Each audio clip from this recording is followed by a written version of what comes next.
τέτοιο. Τι είναι?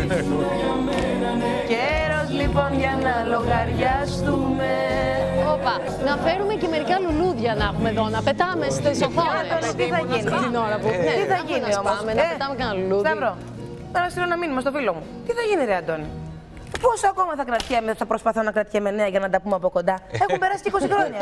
Πόσο να με χτενίσουν και να με βάψουν για να στέκομαι? Δεν μου τη χάρη και μια φορά να τα πούμε από κοντά. Άμα δεν μπορώ άλλο πια. Κρατιέμαι για τώρα. Τέλος. Αλλά να έρθεις πριν είμαι τελείως ερείπιο. Έτσι, τώρα που κρατιέμαι ακόμα. Να το ευχαριστηθώ κι εγώ, να σε ακούσω, να τα πούμε. Τι θα γίνει με αυτή την ιστορία? Τέρμα η ιστορία. Και κόλλησε και τραγούδι. Μιλάμε και ντάει το κορίτσι. Μα ναι. Ναι. Άντε πια, διακριτική, αλλά δεν θα είμαι πια. Όχι, και έχεις και τα δίκια σου. Δεν θέλω να πιέζω τους φίλους μου, αλλά δεν μπορώ πια. Τον πιέζω. Σε πιέζω. Δεν ξέρω αν το κατάλαβες. Στο λέω ευθέως. Θα κάνουμε ωραίο παρέα. Δεν μπορώ δηλαδή. Ναι, και θέλω να τον δούμε και στο σπίτι μας μέσα. Να περάσει παρακαλώ. Μουσικό αφιέρωμα σήμερα δηλαδή. Δεν πρέπει να έρθει. Το πρώτο ημίωρο έχει διαμορφωθεί με έναν περίεργο για μένα τρόπο.